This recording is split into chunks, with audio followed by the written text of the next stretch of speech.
Ini adalah video review Amazfit GTS 2 Mini.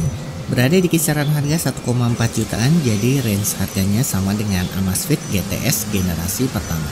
Kalau sobat minat, link pembelian untuk toko resminya ada di deskripsi video. Walaupun jam ini adalah seri mini, tapi fitur yang ditawarkan termasuk maksimal dan tidak bisa dianggap sepele. Apa saja itu? Mari kita bahas. GTS 2 Mini sudah support bahasa Indonesia, baik di jam maupun di aplikasi di ponsel. Namun di video ini saya akan pakai menu dalam bahasa Inggris karena untuk beberapa fitur lebih mudah dimengerti dalam bahasa Inggris. Saya akan mulai dari fitur yang belum banyak dibahas pada video unboxingnya, yaitu fitur olahraga. Yang pertama ada 70 lebih mode olahraga. Saya sudah hitung satu persatu dan jumlahnya memang lebih dari 70. Walaupun beberapa jenis olahraga hanya menampilkan data yang sama, yaitu waktu, kalori, data detak jantung, dan rata-ratanya. Misalnya untuk olahraga yoga dan boxing, ini data yang direkam sebenarnya sama saja, cuma beda tagging atau penamaan. Namun untuk beberapa olahraga spesifik bisa menunjukkan data yang lebih banyak. Misalnya untuk lompat tali bisa menampilkan jumlah lompatan. Lalu untuk olahraga equestrian atau pengendara kuda bisa menampilkan peta atau rute lintasan yang direkam pakai GPS. Dan juga untuk olahraga lainnya seperti lari, renang, dan sepeda akan merekam data spesifik sesuai dengan jenis olahraganya. GTS 2 Mini dilengkapi built-in GPS, jadi kita bisa olahraga tanpa bawa handphone atau jam ini bisa berfungsi normal walau tidak terkoneksi ke ponsel. GPS ini fungsinya untuk merekam rute atau peta latihan. Tidak bisa untuk track back, pinpoint di map, atau lihat peta Google Maps itu nggak bisa. Fungsinya hanya untuk rekam rute latihan saja. Kalau kita lihat riwayat latihan di jamnya, kita cuma bisa lihat garis rutenya saja, tidak muncul petanya. Kita bisa lihat petanya saat sudah sinkronisasi dengan ponsel melalui aplikasi Z. Selain GPS, GTS 2 Mini juga sudah punya kompas, barometer, serta altimeter yang datanya didapat dari barometer dan posisi GPS. Jadi untuk ukuran jam sekecil ini, sensor yang dimiliki termasuk lengkap. Cocok untuk yang suka olahraga outdoor karena fitur kompas ini sangat membantu kalau lagi masuk ke hutan. Saat olahraga kita masih bisa kontrol musik player, hanya kontrol ya. GTS 2 Mini tidak bisa simpan dan putar musik langsung di jam. Dia hanya bisa mengontrol aplikasi musik player di handphone. Namun aplikasi yang bisa dikontrol ini nggak terbatas untuk musik aja, bisa juga untuk kontrol video player. Misalnya dalam contoh ini saya gunakan untuk kontrol aplikasi YouTube. Misalnya untuk olahraga lari dengan geser ke kanan, kita bisa atur target berdasarkan pace, durasi, jarak, dan kalori. Beda jenis olahraga, beda juga target latihan yang bisa dipilih. Saat olahraga kita bisa pause latihan. Misalnya kalau kamu lagi lari, lalu mau mampir ke minimarket untuk beli minuman, kita bisa pause sebentar. Ada juga fitur auto pause ketika tidak ada gerakan olahraga. Dan saat di pause, kita bisa edit data yang mau ditampilkan. Misalnya untuk olahraga lari yang pace, kita ganti jadi speed atau yang lainnya. Jadi kita bisa sesuaikan dengan kebutuhan masing-masing data apa saja yang paling dibutuhkan untuk ditampilkan. Karena kebutuhan tiap orang bisa saja berbeda. Untuk akurasi sensornya terbilang baik ya. Untuk penghitungan stepsnya saya sudah bandingkan dengan penghitungan manual beberapa kali. Dari 1000 langkah perbedaannya di bawah 10 langkah, jadi tingkat akurasi di atas 99%. Perbedaan langkah ini bisa saja terjadi karena jalur yang saya lewati itu naik turun trotoar, jadi sensor bisa saja salah mendeteksinya. Untuk detak jantung juga saya sudah bandingkan beberapa kali dengan alat kesehatan dan menunjukkan hasil yang kurang lebih sama. Ini ada beda 1 detak jantung, itu wajar karena saya pasang satu di kiri dan satunya di kanan. Untuk akurasi GPS juga terbilang baik. Saat saya bandingkan dengan peta, terlihat posisi atau jalurnya sesuai dengan peta. GTS 2 Mini tahan air 5 atm dan bisa dipakai berenang, tapi tidak untuk menyelam dalam. Ada 2 jenis olahraga renang yang bisa dipilih, yaitu pool swimming atau kolam renang dan juga open water atau berenang di alam bebas. Kalau pilih open water, kita akan terkoneksi ke GPS untuk merekam rute renangnya. Sebagai catatan, sinyal GPS akan hilang kalau berada di dalam air. Jadi kalau mau ada rekaman rutenya, tangan kita sesekali perlu keluar dari air atau berenang di permukaan. GTS 2 Mini bisa merekam jumlah langkah, jarak, lompatan, kecepatan atau speed, gerakan berenang, ketinggian, jumlah kalori berdasarkan data detak jantung, pace, dan beberapa data-data lainnya. Data yang ditampilkan ini disesuaikan dengan jenis olahraga yang dipilih. Itu adalah sebagian fitur olahraga GTS 2 Mini. Tidak bisa dibahas semuanya karena nanti jadi terlalu panjang, videonya nggak selesai-selesai. Menurut opini saya, dengan ukuran sekecil ini, GTS 2 Mini cukup oke untuk menemani kamu yang suka olahraga karena memiliki sensor yang lengkap dan juga termasuk akurat. GTS 2 Mini memiliki fitur PAI atau Personal Activity Intelligence. Singkatnya, fitur ini menggunakan data dari detak jantung saat latihan atau workout untuk mengukur seberapa fit tubuh kita. Jika skor PAI di atas 100 dikatakan akan menurunkan resiko hipertensi, diabetes tipe 2, dan juga penyakit jantung. Lanjut ke desain. Ini perbandingan ukurannya dengan Amazfit GTS. Dari segi lebar sebenarnya nggak beda jauh sih ya. Cuma GTS 2 Mini lebih pendek. Jadi akan cocok dipakai di orang yang memiliki pergelangan tangan tidak terlalu besar dan juga untuk wanita ini masih cocok dipakai. Ada 3 pilihan warna sage green seperti yang saya miliki, ada juga flamingo pink dan midnight black. Bagian atasnya terbuat dari metal, mungkin aluminium, jadi seharusnya akan awet. Saya suka desain yang di chamfer dan juga mengkilat di sekeliling listnya, membuatnya terlihat elegan dan terkesan mahal. Bagian bawah terbuat dari plastik yang warnanya senada dengan tali. Di sampingnya ada lubang yang kemungkinan untuk sensor barometer dan juga mic untuk voice command. Tapi fitur voice command Alexa tidak tersedia untuk wilayah Indonesia ya. Jadi awalnya itu saya terima ada fitur Alexa-nya, tapi setelah update firmware fitur itu menghilang. Ini sebagai contoh bisa dilihat ada menu Show AI, tapi saat diklik tidak ada respon sama sekali. Jadi voice command tidak support bukan karena hardware, tapi karena software yang tidak tersedia di Indonesia. Mungkin karena belum ada teknologi pengenalan bahasa Indonesia. Ukuran lug to lug 4,5 cm, lebar 3,5 cm, tebal di tepi kurang dari 1 cm, sedangkan tebal di tengah 1 cm-an. Lebar pergelangan tangan saya adalah 5,4 cm dan ini tampilannya ketika dikenakan. Beratnya termasuk ringan, hanya 31 gram termasuk tali. Saya suka talinya model jam biasa dengan lebar 20 mm atau universal. Jadi kalau rusak mudah untuk dicari tali penggantinya. Pakai tali jam analog biasa juga bisa. Talinya lembut dan cukup nyaman dipakai. Memiliki layar berukuran 1,55 inci dengan teknologi AMOLED, jadi warna yang mencolok dan masih jelas terlihat di luar ruangan. Resolusi tidak diketahui berapa, tapi yang pasti sih tampilannya sudah halus seperti layar handphone. Layarnya sendiri sudah 2,5D jadi melengkung di pinggir. Ada pengaturan tingkat kecerahan secara otomatis tergantung kondisi pencahayaan.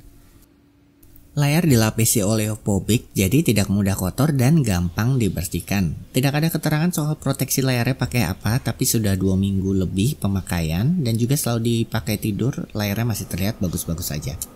Untuk menyalakan layar bisa dengan memencet tombol, bisa juga aktifkan fitur Raise to Wake, dan untuk lama waktu layar paling lama adalah 15 detik.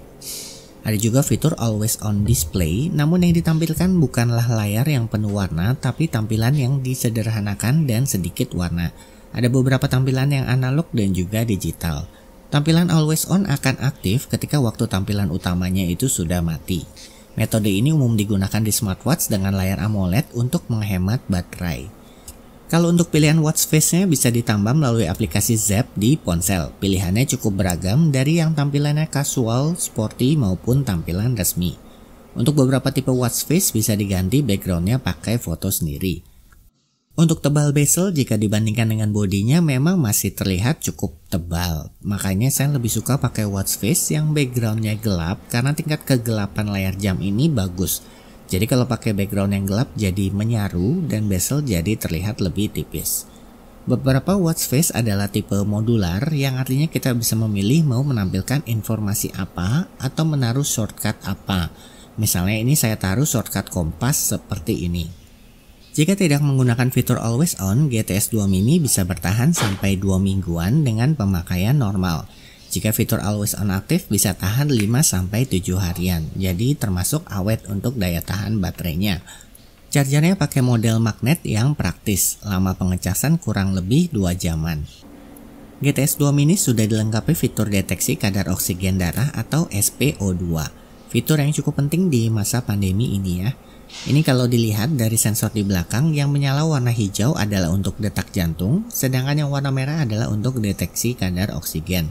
Dia tidak bisa baca kadar oksigen kalau kita tidak gunakan dengan benar. Pomodoro Tracker fungsinya sebagai pengingat berdasarkan interval waktu tertentu. Kita bisa atur interval mulai dari 5 sampai 60 menit. Ketika interval waktu habis, itu artinya saatnya kita untuk istirahat sejenak. Kita juga bisa atur waktu istirahat mulai dari 5 sampai 60 menit. Jika digunakan dengan benar, ini bisa membantu efektivitas ketika bekerja atau belajar. Ini juga bagus untuk orang kantoran sebagai pengingat setiap 1 jam sekali untuk berdiri dari tempat duduk demi kesehatan tulang punggung. Tapi kalau mau pakai fitur idle alert atau standing reminder juga tetap disediakan. Fitur ini untuk membantu relaksasi. Kita cukup mengikuti animasi di layar untuk ambil dan membuang napas. Fitur ini untuk mencatat dan memprediksi siklus bulanan wanita. Bisa berguna untuk pasangan menikah yang merencanakan punya anak karena bisa memprediksi kapan masa subur dan sebagainya. Fitur ini mendeteksi tingkat stres seseorang berdasarkan variasi perubahan detak jantung. Tapi fitur ini hanya estimasi dan tidak bisa mendeteksi stres secara psikologi. Kita bisa gunakan GTS 2 Mini sebagai remote kamera handphone menggunakan koneksi Bluetooth. Saya coba menggunakan aplikasi kameraan bawaan ponsel dari beberapa ponsel yang berbeda dan semuanya dapat berfungsi dengan baik untuk mengambil foto maupun video. Tapi belum mendukung Shake to Capture. GTS 2 Mini bisa menerima notifikasi dari berbagai macam aplikasi yang bisa kita pilih melalui aplikasi Zap.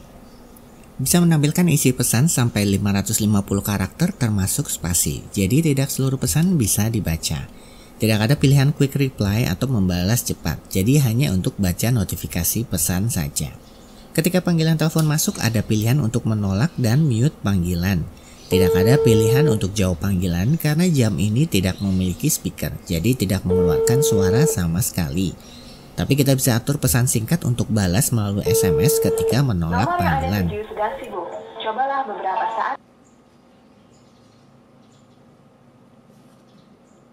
Semua notifikasi adalah mode getaran.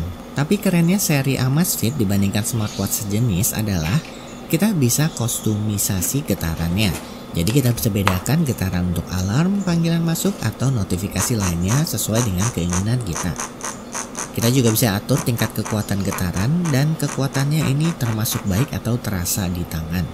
Belum support WhatsApp call, tapi smartwatch saya dari brand lain juga nggak ada yang support WA call dengan baik. Hanya ada notifikasi setelah miss call WhatsApp. Mungkin bisa diatur pakai aplikasi tambahan, tapi saya belum coba. Kita bisa atur alarm langsung di jamnya dan kita bisa atur apakah menyala sekali saja atau diulangi di hari tertentu. Sangat berguna dan praktis digunakan. Tidak seperti seri sebelumnya, data lama waktu tidur sekarang sudah bisa langsung dilihat di jam tanpa perlu buka aplikasi Zap. Sudah bisa juga deteksi tidur siang, tapi sayangnya untuk lihat data tidur siang kita perlu buka aplikasi Zap, jadi nggak ditampilkan di jamnya. Fitur ini untuk melihat perbedaan waktu di dunia. Untuk pilihan kota yang mau ditampilkan bisa diatur melalui aplikasi Zap. Anyway, kita bisa atur aplikasi yang paling sering kita buka di halaman awal. Jadi kalau misalnya fitur World Clock penting buat kamu, kita bisa atur agar dengan sekali geser langsung masuk ke fitur ini. Fitur Find Phone berguna untuk mengaktifkan alarm ponsel sehingga kita bisa mengetahui posisi ponsel. Fitur ini berfungsi selama Amazfit GTS terkoneksi ke handphone. Untuk laporan perakiran cuacanya termasuk lengkap ya. Selain suhu dan cuaca, dia juga menampilkan kecepatan angin, kelembapan, tingkat UV atau ultraviolet index, waktu matahari terbit dan terbenam, serta perakiran cuaca beberapa hari ke depan. Data diambil ketika sinkronisasi dengan ponsel. Beberapa hal dan fitur lain yang perlu sobat ketahui. Yang gambar bulan ini adalah DND atau Do Not Disturb. Jika fitur ini aktif maka jam tidak akan memberikan notifikasi. Berguna kalau misalnya sedang tidur atau meeting. Fitur ini mudah diakses dan ada beberapa pilihan. Jika pilih Smart Mode, jam akan otomatis masuk ke mode DND saat kita tertidur. Nama aplikasi resmi smartwatch ini adalah Zap. Fungsinya adalah untuk melihat riwayat data latihan dan juga sleep monitor, lalu pengaturan jam seperti ganti watch face dan pengaturan lainnya. GTS akan memberikan notifikasi ketika mencapai goal atau target langkah hari ini. Amazfit GTS bisa digunakan untuk membuka kunci layar ponsel atau sebagai trusted device. Ketika Amazfit GTS terkoneksi ke ponsel, tidak masalah jika kita terkoneksi juga ke perangkat Bluetooth lainnya. Misalnya ke headset Bluetooth itu nggak ada masalah sama sekali. Untuk fitur sehari-hari lainnya ada stopwatch dan timer. Kesimpulan, menurut saya harga Amazfit GTS 2 mini cukup pas, setidaknya jika dibandingkan dengan smartwatch sejenis ya. Kalau soal mahal atau murah itu relatif. Saya ingat dulu untuk dapatkan jam biasa yang punya fitur kompas, altimeter, dan barometer itu setidaknya kita harus keluarkan uang 3 jutaan ke atas. Nah sekarang kita bisa dapatkan fitur itu di GTS 2 mini, ditambah lagi fitur deteksi detak jantung dan juga SpO2, belum lagi fitur musik kontrol dan juga fitur olahraganya dan fitur-fitur lainnya. Jadi ya bisa kamu simpulkan sendirilah produk ini layak dibeli atau enggak. Kalau kamu butuh smartwatch yang bisa simpan musik langsung di jamnya, bisa jawab panggilan telepon, dan juga bisa balas pesan langsung, maka GTS 2 mini bukan untuk kamu. Tapi kalau kamu lagi cari smartwatch dengan fitur kesehatan cukup komplit, bisa kontrol musik player saat olahraga, baterainya awet, dan juga sekali lagi ukurannya nggak terlalu besar, maka GTS 2 mini bisa dipertimbangkan untuk dimiliki. Terima kasih sudah menonton dan semoga berguna untuk seseorang.